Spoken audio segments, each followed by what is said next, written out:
नमस्कार, स्वागत है आप सभी का डीडी न्यूज में। आपके साथ न्यूज 18 लेकर हाजिर हूं मैं संध्या शर्मा। आइए बुलेटिन की शुरुआत करते हैं हेडलाइंस के साथ। महिला आरक्षण बिल पर 16 अप्रैल को संसद का ऐतिहासिक सत्र, संशोधन पर होगी चर्चा। प्रधानमंत्री नरेंद्र मोदी ने महिला आरक्षण को बताया समय की मांग।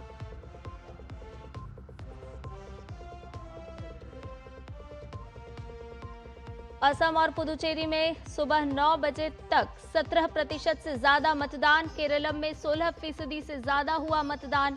सरकार चुनने के लिए मतदाताओं की पोलिंग बूथ पर कतार। चुनाव आयोग की ओर से हर पोलिंग बूथ पर सभी जरूरी इंतजाम।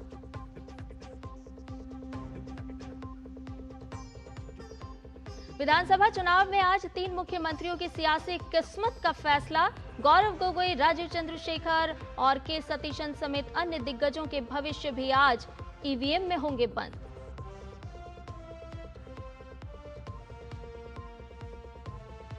पश्चिम बंगाल चुनाव में आज फिर गरजेंगे प्रधानमंत्री नरेंद्र मोदी। एक के बाद एक 3 रैलियों में निशाने पर होगी टीएमसी की सरकार। ममता भी करेंगी पानीहाटी में जनसभा।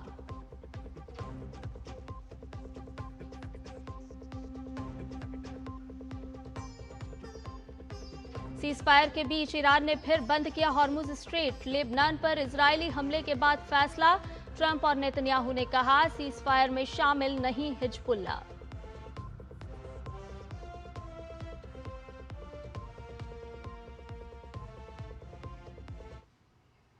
और सभी समाचार विस्तार के साथ जानते हैं। देश में इन दिनों महिला आरक्षण बिल को लेकर संसद से लेकर सड़क तक चर्चा का दौर जारी है। प्रधानमंत्री नरेंद्र मोदी ने आज अपने लेख के माध्यम से देशवासियों को बताया है कि आखिर महिला आरक्षण बिल की जरूरत क्यों है।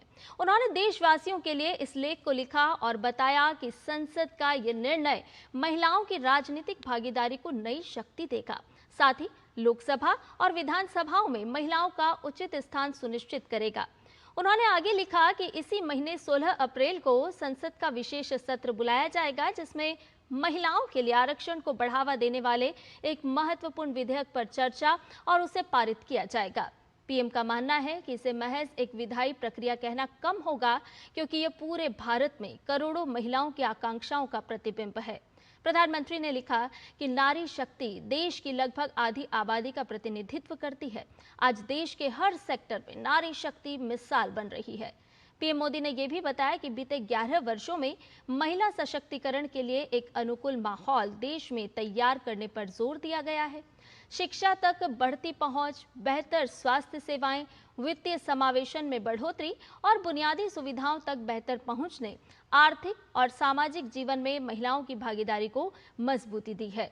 महिलाओं की भागीदारी बढ़ाना केवल प्रतिनिधित्व का विषय नहीं है, यह हमारे लोकतंत्र को अधिक संवेदनशील, अधिक संतुलित और अधिक उत्तरदायी बनाने का प्रयास है। जब सितंबर 2023 में संसद ने सर्वसम्मति से नारी शक्ति वंदन अधिनियम पारित किया था, इसे पीएम ने अपने जीवन के सबसे विशेष अवसरों में से एक बताया है।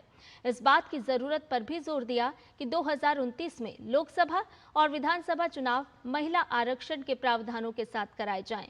पीएम ने इस बात का भी जिक्र किया है कि पिछले कई दशकों से पूर्व सरकारों द्वारा लोकतांत्रिक संस्थाओं में महिलाओं को उनका उचित स्थान दिलाने के लिए बार बार प्रयास किए गए, समितियां गठित की गईं, विधेयकों के मसौदे प्रस्तुत किए गए, लेकिन वो कभी पारित नहीं हो सके। प्रधानमंत्री ने कहा कि अब हमें दशकों पुराना संकल्प पूरा करना होगा और इससे ही हमें विकास की गति को बनाए रखने में मदद मिलेगी। नारी शक्ति के प्रति हमारा दायित्व है, इसीलिए महिला आरक्षण बिल को पारित कराने के लिए सहमति बहुत जरूरी है। इसे बड़े राष्ट्रीय हित को ध्यान में रखकर देखा जाना चाहिए। पीएम ने सभी सांसदों से अपील की है कि वो नारी शक्ति के लिए इस महत्वपूर्ण कदम का समर्थन करें और जिम्मेदारी और दृढ़ संकल्प के साथ इस दायित्व को पूरा करें।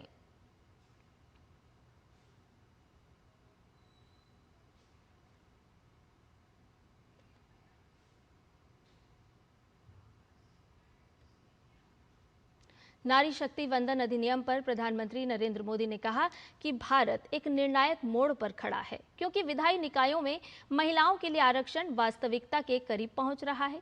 ये कदम समावेशी निर्णय लेने की प्रक्रिया के माध्यम से लोकतंत्र को मजबूत करने की दिशा में उठाया गया है। मैं माताओं, बहनों, बेटियों से एक बात करना चाहता हूं। भारत ने तय किया है कि 2047 में जब हमारी आजादी के 100 साल होंगे, तब तक हमने विकसित भारत बना के रहना है। लेकिन मेरे 2-2.5 दशक के सरकार के मुखिया के रूप में जो मेरे अनुभव है, उस अनुभव के आधार से मैं कह सकता हूं कि हमें विकसित भारत का लक्ष्य हासिल करना है, तो हमें हमारी मातृशक्ति को, हमारी नारी शक्ति को, उनके पूर्ण सामर्थ्य का राष्ट्र के विकास में जोड़ना ही होगा। हमने कुछ वर्ष पहले नारी शक्ति वंदन अधिनियम पारित किया था और सभी राजनीतिक दलों ने सहमति से किया था, और सबकी इच्छा है कि 2029 में जब लोकसभा के चुनाव होंगे, तब हमारे देश की नारी शक्ति को जनप्रतिनिधि के रूप में लोकसभा में, विधानसभाओं में 33% स्थान मिलना ही चाहिए। पिछले कुछ दिनों से हम सभी राजनीतिक दलों से बातचीत कर रहे हैं। ज्यादातर दलों ने समर्थन भी दिया है। एक बहुत ही सकारात्मक माहौल दिख रहा है। इन्हीं विषयों को लेकर के मैंने आज अखबारों में एक लेख लिखा है। मेरे अपने विचार मैंने साझा किए हैं, लेकिन मैं आज आपसे आग्रह करता हूं, आप इस लेख को जरूर पढ़ें, औरों को भी पढ़ने के लिए प्रेरित करें, और हम सभी राजनीतिक दलों को प्रेरित करें, उनका उत्साहवर्धन करें कि वो उमंग के साथ 16, 17, 18 संसद में इस विशेष काम के लिए जब हम मिल रहे हैं, तो इसको पारित करें और सब मिल करके इसका जश्न मनाएं। चलिए, मैं ज्यादा समय नहीं लेता हूं। लेख पढ़ने के बाद आपके कमेंट जरूर मुझे मिलेंगे। बहुत बहुत धन्यवाद। और आइए बात कर लेते हैं लोकतंत्र के महापर्व की। जी हां, असम और पुदुचेरी में सुबह 9 बजे तक की अगर हम बात करें तो 17% से ज़्यादा मतदान हो चुका है। वहीं केरलम में 16% से ज़्यादा मतदान हुआ है। दिलचस्प बात यह है कि तीनों राज्यों के मुख्यमंत्री हिमंत बिस्वा शर्मा, केरलम के सीएम पी विजयन और पुदुचेरी के मुख्यमंत्री एन रंगासामी की सियासी किस्मत का फैसला आज ही के दिन होने वाला है। असम में 126 सीटों के लिए मतदान हो रहा है। यहां गौरव गोगोई, बदरुद्दीन अजमल, अखिल गोगोई, लुरिंज्योति गोगोई, अतुल बोरा, ये ऐसे प्रमुख नाम और चेहरे हैं जिनकी किस्मत आज मैदान में है। वहीं केरलम में 140 विधानसभा सीटों के लिए कुल 883 उम्मीदवार मैदान में है। मुख्यमंत्री पिनराई विजयन, वीडी सतीशन, राजीव चंद्रशेखर, के सुरेंद्रन, जी सुधाकरन, ये भी प्रमुख चेहरे हैं। जबकि पुदुचेरी विधानसभा की 30 सीटों के लिए मतदान अभी भी जारी है।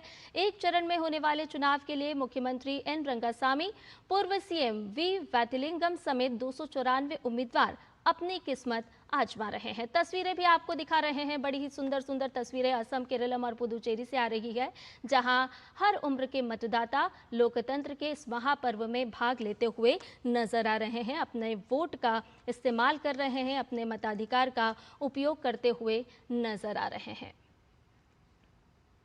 और भी ताज़ा अपडेट और ताज़ा बातचीत के लिए हमारे संवाददाता हमारे साथ जुड़ेंगे, लेकिन हमारे साथ विशेष मेहमान भी इस पूरी खबर पर जुड़ गए हैं। जी हाँ, हमारे साथ अक्षय राउत जी जुड़े हैं, जो कि फॉर्मर डीजी हैं इलेक्शन कमीशन ऑफ इंडिया के।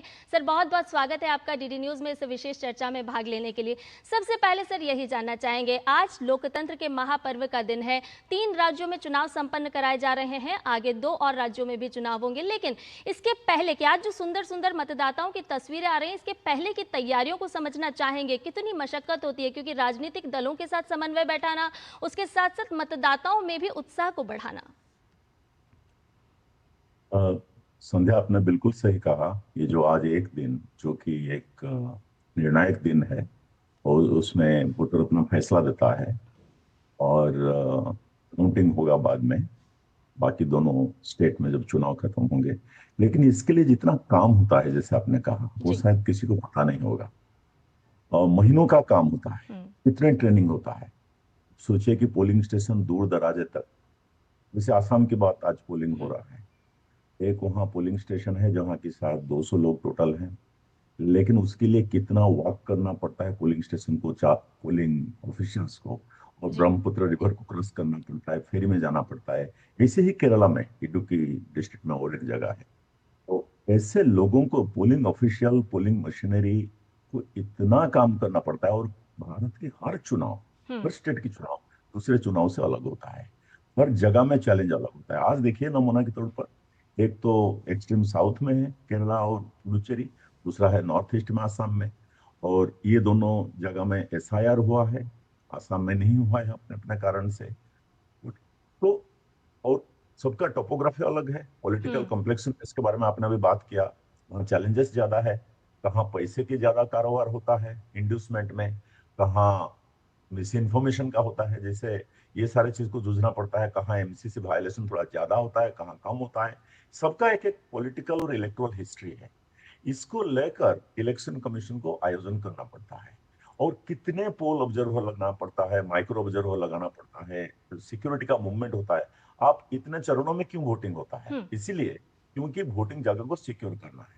लेकिन आने वाले दिनों में देख रहा हूं कि इलेक्शन के बाद इलेक्शन, इलेक्शन के बाद इलेक्शन क्या होता है, लोगों को कैसे सहूलियत मिले। जैसे कि पहले, मान लीजिए छोटी सी चीज, पहले मोबाइल फोन को रखने के लिए इंतजाम नहीं था पोलिंग स्टेशन में, ये बनाया गया है। और जो जैसे कि जो ईवीएम के ऊपर जैसे पिक्चर कलर प्रिंट दिया गया है, बड़े बड़े फॉन्ट दिया गया है, छोटे छोटे चीज है, लेकिन वोटर के लिए बहुत मायने रखता है। पॉलिटिकल कैंपेन तो होगा ही, और लोग अपना नैरेटिव बनाएंगे, सीजन के बाद पॉलिटिकल पार्टीज अपना क्लेम करेंगे। उसका भी एक बहुत बड़ा माल फंक्शनिंग है, जैसे कि फ्रीबीज, मान लीजिए पहले इलेक्शन के पहले, एमसीसी लगने के पहले, सबने अपना अपना बहुत बड़ा बड़ा लोगों को फ्रीबीज बांटना, गवर्नमेंट जहां जहां है तो देना लोगों को शुरू कर दिया, कैश ट्रांसफर। उसके बाद जो प्रॉमिस करते हैं, वो प्रॉमिस का कोई फिजिकल डिसिप्लिन के साथ कोई रिलेशनशिप नहीं रहता। और ये बड़े बड़े, इसको भी हैंडल करना पड़ता है। जैसे कि एक और छोटा एग्जांपल देता हूँ, जैसे पोलिंग डे आज है पोलिंग डे, कल था। पाया गया कि प्रिंट मीडिया में इतना ऐसे एडवर्टाइजमेंट आता है, जो एडवर्टाइजमेंट बहुत इलेक्शन को हाईजैक कर सकता है गलत तरीके से, उसको भी मना किया गया है। और करेंगे तो बहुत, जो सर्टिफिकेशन कमेटी है उनसे को अप्रूवल लेना पड़ेगा। और एक भी चीज देखिए, जो साइलेंट टाइम होता है, अभी 2 दिन पहले कैंपेन खत्म हुआ, तो ये साइलेंट टाइम एक वोटर का टाइम होता है, चाहे केरला में हो, पुडुचेरी में हो, आसाम में हो, आने वाले दिनों में तमिलनाडु, वेस्ट बंगाल में होगा। ये वोटर को शांत तरीके से, ये कैंपेन की नॉइज सुनने के बाद, सबका बड़े बड़े वादे सुनने के बाद एक विचार करने के समय होता है। आज वो विचार के फैसला के दिन है, क्योंकि वो सोचेगा कि भाई अपना मोरल, कैंडिडेट को देखेगा, पार्टी को देखेगा, आइडियोलॉजी को देखेगा, सारे अपना दिमाग को सही तरीके से लगाएगा, और नॉलेज जो हुआ है ना कैंपेन का, उसको थोड़ा साइड में रख देगा। तो ये आज के दिन का एक बहुत बड़ा बनता है।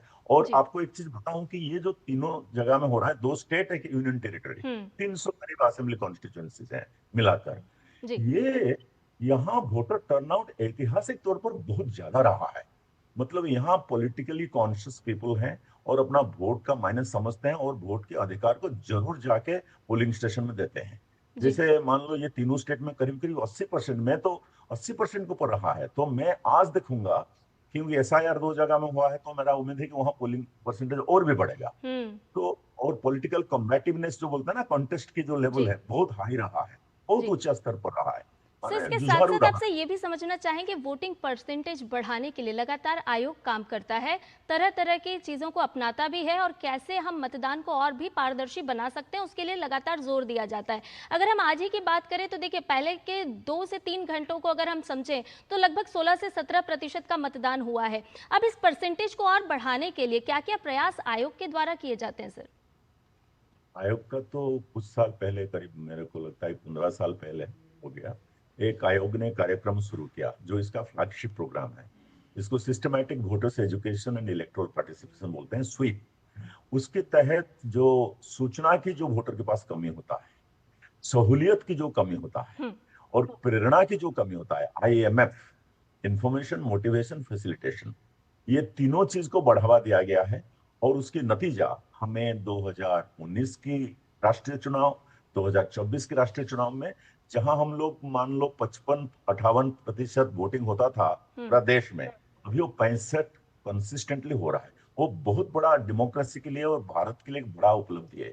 स्टेट्स में भी राज्यों के चुनाव हो रहा है, राज्यों में भी ये बहुत आगे बढ़ा है, 5-10%, कहाँ कहाँ 15% भी वोटिंग बढ़ा है। ये जो कॉन्शियस कार्यक्रम चल रहा है जी चुनाव प्रबंधन की तरफ से कि भाई वोट की प्रतिशत बढ़ाना है, क्योंकि जो डेमोक्रेसी या इलेक्शन के जो सेंटर में है, पॉलिटिकल पार्टी नहीं है, हम्म। इलेक्शन कमीशन नहीं है, सरकारें नहीं है, वोटर है। तो वोटर अगर आके अपना दिमाग, संतुलित दिमाग से, अच्छी विचार से वोट देता है, तो फिर डेमोक्रेसी आगे बढ़ता है। सारे बाकी स्टेक होल्डर्स हैं, लेकिन सबसे केंद्र है हम्म। वोटर। और उसके लिए काफी सारे कार्यक्रम हुआ है इस स्वीप के तहत और बाहर भी। मैंने तो 2-3 का इस्तेमाल दिया कि जैसे श्योर्ड मिनिमम फैसिलिटीज, जी वोटिंग केंद्र को जो लोग लंबा लाइन में खड़े रहेंगे, आजकल तो इसे गर्मी भी शुरू हो गया है, तो गर्मी में और माए होंगे, बच्चे भी उनके साथ कभी होंगे, क्रेश हम्म। बनाना है, लोगों को फैसिलिटीज कैसे दिया जाएगा। मैं एक एग्जांपल देता हूं, और कोई कंट्री में शायद ऐसे मिसाल नहीं होगा जहां की 85 के ऊपर जो उम्र के जो लोग हैं और जिनको हैंडीकैप हैं, उनकी घर से वोट कलेक्ट करने का अभी कुछ साल से शुरू किया है इलेक्शन कमीशन ने। बहुत बड़ी बात है।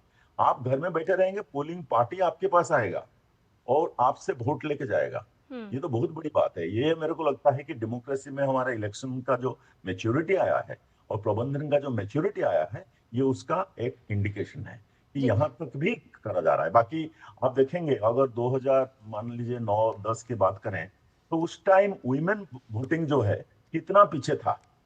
वुमेन वोटिंग बहुत पीछे था, यूथ वोटिंग हम्म। बहुत पीछे था। अभी तो कॉन्सिस्टेंटली आप जो महिला आरक्षण, आपके न्यूज बुलेटिन में आ रहा था महिला आरक्षण के बारे में, जी मुझे तो लगता है कि महिला आरक्षण की एक लॉजिकल रीजन है हम्म।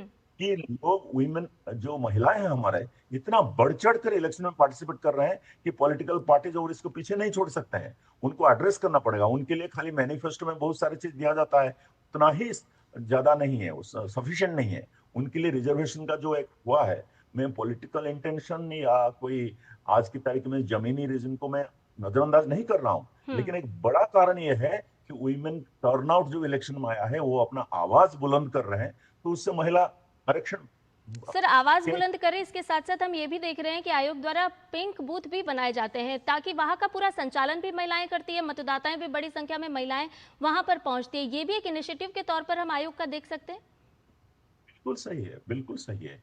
उनके लिए खाली पोलिंग स्टेशन में महिलाओं के लिए special arrangement, comfortable convenient arrangement वो ही नहीं है। आपने जैसे कहा पिंक बूथ, वहां के सारे ऑफिसर्स, इनफैक्ट सिक्योरिटी लोगों को भी, पुलिस, काफी सारे हैं। मतलब हम्म। मुझे लग रहा है कि एक सिंबलिक है, ये तो पूरा एक्सटेंसिव तो नहीं हो सकता है, जी जैसे कि एक सिंबलिक है, लेकिन उसमें भी बहुत स्ट्रेंथ है। हम्म। क्योंकि ये करने से एक का एक कॉन्फिडेंस आता है कि पूरा चीज जो है महिलाओं के साथ, महिलाओं के लिए और महिलाओं के बारे में है। एजेंडा पॉलिटिकल पार्टीज का देखिए, पहले ऐसे नहीं था। 10-15 साल पहले पॉलिटिकल पार्टीज का एजेंडा में वुमेन का लिए जो स्पेशल स्कीम्स आजकल है, कॉम्पिटिटिव ऑलमोस्ट चल रहा है जी कि इनके लिए और भी और दिया जाए, और भी और दिया जाए, क्योंकि लोग देखते हैं कि उसके लिए फिर महिलाओं की वोट उनके पक्ष में पड़ता है, पॉलिटिकल हम्म। पार्टीज देखते हैं। मुझे लग रहा है कि ये सब अच्छी चीज है और आगे बढ़ रहा है। मोर एक चीज, मेरा जो कमी मेरे को मन में आता है ये पार्टिसिपेशन के बाद जब हो रहा है, जी वो है जो अर्बन, शहरी उदासीनता। अभी तक भी वो एक सामने एक बैरियर होकर खड़ा हुआ है। खैर, ये जो चुनाव हो रहा है कुछ में अर्बन एलिमेंट्स है, लेकिन बहुत ज्यादा नहीं है, रूरल एलिमेंट्स ज्यादा है। लेकिन अर्बन सेंटर में हमारा अभी तक भी वोटिंग 50, 55, 60 के नीचे है। तो वो शहरी उदासीनता को फाइट करने के लिए जितना कार्यक्रम हो रहा है, हम्म। मुझे लग रहा है कि और आगे होना है, क्योंकि लोग जैसे middle class, upper middle class, जो एजुकेटेड हैं, जो आर्थिक रूप से संपन्न है, लेकिन वो अपना घर में बातें करके रह जाते हैं। हम्म। वो मुझे, मैं ये चुनाव में देखूंगा कि उसमें अर्बन एरियाज में ये जो सारे चुनाव है वोटिंग कैसे होता है। और हम्म। बाकी यहाँ तो जैसे दो स्टेट और आज यूनियन टेरिटोरी में हो रहा है, वहाँ तो ऑलरेडी 80, 84 ऐसे, जो आप अगर 2000 उसके पहले 21 का या 16 का इलेक्शन देखेंगे, बहुत अच्छा टर्नआउट है। हो जी। सकता है कि एकदम 90 तक भी पहुंच जाए अगर टर्नआउट और भी आगे बढ़े। तो मेरा उम्मीद है, और ये सारे लोकतंत्र बिल्कुल को सर, और ये जो मजबूत। महिला मतदाता हैं वो कहीं ना कहीं नज़ीर भी पेश करती हुई नजर आती हैं, जिस तरह से बड़ी संख्या में बढ़ चढ़कर मतदान में भाग लेती हैं, सहभागी बनती हैं। सर, इसके साथ साथ आपसे ये भी समझना चाहेंगे, भय मुक्त वातावरण का आपने जिक्र किया, कितनी बड़ी चुनौती आयोग के लिए होती है, क्योंकि भय मुक्त आपको चुनाव संपन्न कराने हैं, और हाल ही में जिस तरह से पश्चिम बंगाल में हम तमाम तरह की घटनाएं भी देख रहे हैं, क्या इसको आप एक बड़ी मुश्किल, बड़ी चुनौती के तौर पर देखते हैं? मैं इतना बड़ी चुनौती नहीं देखता हूँ। एक वेस्ट बंगाल को एक बार एक्सेप्शन मान लीजिए। हम्म। ये एक बहुत बड़ी, है ना, अचंभा की बात है कि आज चुनाव हो रहा है दो स्टेट, केरलम, असम और पुडुचेरी में। फिर भी आज वेस्ट बंगाल के चुनाव के बारे में जो भी होना बाकी है, पोलिंग होना बाकी है, तो उसके बारे में चर्चा हो रहा है। और लेकिन वेस्ट बंगाल का एक इलेक्शन वायलेंस का एक इतिहास भी है, हम्म। और पोस्ट इलेक्टोरल वायलेंस का भी वहाँ इतिहास है। और इलेक्शन कमीशन उस वहाँ बहुत सारे वहाँ स्टेप्स लिए हैं। जी। माने वहाँ की बड़े बड़े बड़े जो पुलिस और प्रशासनिक अधिकारी हैं उनको बदला है, डिस्ट्रिक्ट लेवल में जो अधिकारी हैं उनको बदला है, बहुत सारे सिक्योरिटी डिप्लॉयमेंट किया है। यहाँ तक बात है कि जब इलेक्शन खत्म होगा तब भी इलेक्शन कमीशन का लगाए हुए सिक्योरिटी रहेंगे कि उसके बाद वायलेंस नहीं हो। और वहाँ पॉलिटिकल जो कंटेस्ट है हम्म। वो बहुत जुझारू है, वो सही है, डेमोक्रेसी के लिए वो सही है। लेकिन उसकी जो पैथोलॉजिकल, उसके जो डिविएंट बिहेवियर है पॉलिटिकल पार्टीज द्वारा या उनके साथ जो समर्थन रखते हैं, और तुरंत पैशनेट होकर रोड में, स्ट्रीट में घेराव, प्रोटेस्ट और बहुत सारे चीज जो होता है, हम्म। ये बहुत खराब बात है और ये एक चिंता की विषय है। लेकिन हम्म। अच्छी बात यह है कि जो मैं बताया थोड़ी देर पहले कि 4 एम है, एक मसल, एक मनी, एक मॉडल कोड वायलेशन, एक मिस इन्फॉर्मेशन। ये जी। चारों चीज को इलेक्शन कमीशन जूझता है, जी। प्रबंधन जो है। उसमें जो मसल पावर है, आप अगर 20, 30 साल पहले की बात करेंगे, वहां बिहार वगैरह में जैसे होता था, आजकल वो नहीं हो रहा है। हम्म। अच्छी सिक्योरिटी और इलेक्ट्रॉनिक वोटिंग मशीन, ये दोनों के कारण से मसल पावर सर्वभारतीय स्तर पर निपट गया है। वेस्ट बंगाल मैंने बोला ना एक एक्सेप्शन है, जी। और भी कहा थोड़ा बहुत एक्सेप्शन हो सकता है। हम्म। लेकिन मसल पावर आज की तारीख में थ्रेट नहीं है, मैंने आपका क्वेश्चन का आंसर दे रहा हूं। जी। लेकिन आज की तारीख में एक थ्रेट अगर है, और हम्म। जो जिसको अभी तक बहुत जूझ रहे हैं सब मिलकर, वो है बिल्कुल। मनी, जी। पैसों की पावर। जी, जो कुछ अभी जैसे अपवाद हो सकते हैं, लेकिन चुनाव आयोग हम देख रहे हैं कि लगातार अपनी मेहनत के साथ चुनाव संपन्न कराता है, पारदर्शी चुनाव संपन्न कराने पर लगातार फोकस होता है। सर, आपने भी लंबा समय चुनाव आयोग में गुजारा है, आपसे डिजिटल माध्यम को लेकर के सवाल करना चाहेंगे और समझना चाहेंगे कि क्योंकि हम तकनीक के युग में हैं, तो ये डिजिटल माध्यम जितने हैं या फिर कहें कि सोशल मीडिया प्लेटफॉर्म जितने हैं, वो किस तरह से सहायक भूमिका निभाते हैं, और साथ ही साथ आयोग के लिए क्या चुनौतियां भी खड़े करते हुए नजर आते हैं, आचार संहिता लागू होने से लेकर के चुनाव संपन्न कराने तक? बहुत सहायक होता है आईटी का जो इन्वॉल्वमेंट है। और भारत आईटी में बहुत आगे है, और आईटी का हमारा जो कॉम्पिटेंस है, और वो कॉम्पिटेंस दूसरों के कंपैरिजन में बहुत आगे है। हम्म। और ये इलेक्शन मैनेजमेंट जो सबसे वर्ल्ड के लार्जेस्ट इवेंट माना जाता है इंडिया में, खास करके जब राष्ट्रीय चुनाव होता है, वहां तो आईटी का सारे जितना हमारा सहूलियत है उसको एंगेज करना स्वाभाविक है। आप इलेक्ट्रोल रोल बनाने से लेकर हम्म। पोलिंग स्टेशन और पोलिंग प्रोसेस को मॉनिटरिंग को लेकर, जैसे ईवीएम कहाँ जाएगा कहाँ रहेगा उसको हम्म। अगर एक बार मान लें, और पोलिंग स्टेशन में जैसे इंडिविजुअल वोटर जो है, एक वोटर, हम्म। उनको कैसे पोलिंग स्टेशन के साथ कनेक्ट कर पाएंगे, कैंडिडेट्स के बारे में जान कैसे पाएंगे कि उनका क्या एजुकेशनल, क्रिमिनल और सारे बैकग्राउंड है, सारे डिजिटल एंकरिंग हो रहा है। हम्म। सारे चीज का डिजिटाइजेशन हो रहा है कि लोग तुरंत इसको सब उनका इंफॉर्मेशन को मिल जाए। इवन जी। जब आप पंजीकरण करना चाहते हैं या आपका नाम का कोई परिवर्तन करना चाहते हैं, कॉन्स्टिट्यूएंसी आपका चेंज होता है, वो भी डिजिटल मोडम से हो जाता है। एक डोर टू डोर सर्विस तो है, डोर टू डोर वेरिफिकेशन, लेकिन जो बेसिक काम है उसका सारे हो जाता है।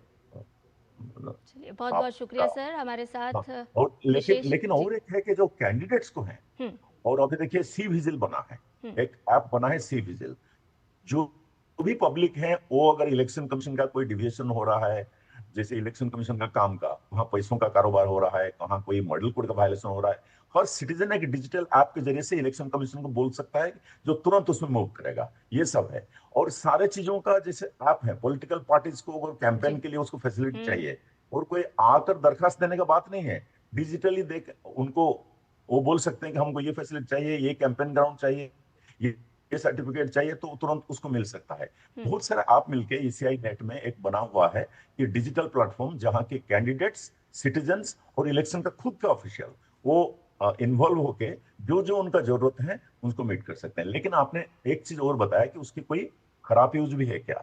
खराब यूज का जब बात है, मेरे को लग रहा है कि जितना हम सोशल मीडिया के बारे में डर रहे थे, सोशल मीडिया, डिजिटल मीडिया में खास करके मिस इन्फॉर्मेशन जो एक एम है, मिस इन्फॉर्मेशन उसको लेकर जो प्रॉब्लम था, प्रॉब्लम अभी कायम है, लेकिन उसका जो एथिकल कोड होता है डिजिटल मीडिया प्लेटफॉर्म का जो होते हैं, वो काम देता है, लेकिन इतना काम नहीं देता है। तो इसका लेकिन इलेक्शन कमीशन निगरानी ऐसे रखता है कि कोई कुछ अगर गलत पोस्ट हो गया, गलत चीजें आ गया, तो उसको तुरंत टेक डाउन करे, क्योंकि इलेक्शन की समय की सबसे बड़ी चीज होता है समय। अगर ठीक समय पर नहीं हुआ, ये तो कई हफ्तों की बात है या कई दिनों की बात है, कभी कभी कई घंटों की बात होता है, उसमें आपको समय नहीं मिलता है, अगर डैमेज हो जाएगा। इसलिए तुरंत टेक डाउन करने के लिए इलेक्शन कमीशन हर जगह में, स्टेट सेंट्रल लेवल में ग्रुप्स बनाए हैं, जो इनको देखेंगे कि इसमें कोई खराब चीज जो है पोस्ट हुआ है जो कि डैमेज कर सकता है, तुरंत टेक डाउन करे। और दूसरा है, यानी कि कुल मिला के ये देखा जाए कि जिस तरह से भय मुक्त वातावरण में चुनाव संपन्न होते हैं, उसके पीछे एक बड़ी मेहनत होती है आयोग की कि किस तरह से मतदाताओं का प्रतिशत बढ़ सकता है, मतदाता घरों से बाहर निकल सकते हैं। फिर चाहे तमाम चुनौतियां हो, उनको परे रखते हुए चुनाव आयोग की जो मेहनत है वो सकारात्मक रूप लेती हुई नजर आती है। बहुत बहुत शुक्रिया सर, हमारे साथ इस विशेष चर्चा में भाग लेने के लिए। और इसके अलावा आपको बता दें कि भारतीय जनता पार्टी के अध्यक्ष नितिन नवीन ने पश्चिम बंगाल की ममता सरकार पर हमला बोलते हुए कहा कि राज्य की कानून व्यवस्था पूरी तरह से ध्वस्त हो गई है और जनता पूरी तरह बदलाव का मन बना चुकी है। ममता तो शुरू से यही बंगाल के सेंटिमेंट को खेल कर राजनीति करना चाहिए। आज जिस मुद्दे से उनको सत्ता मिली, न वहाँ रोजगार है, भ्रष्टाचार चरम पर है, अराजकता का बोलबाला है, लोकल गुंडागर्दी जो अपने आप में किसी भी राज्य में उतने तूती नहीं बोलता हो जितना टीएमसी के गुंडे अड्डा की राजनीति कर रहे हैं। तो कहीं ना कहीं आम जनमानस से जो वसूली है वो देश में किसी भी राज्य में नहीं हो जितना बंगाल में।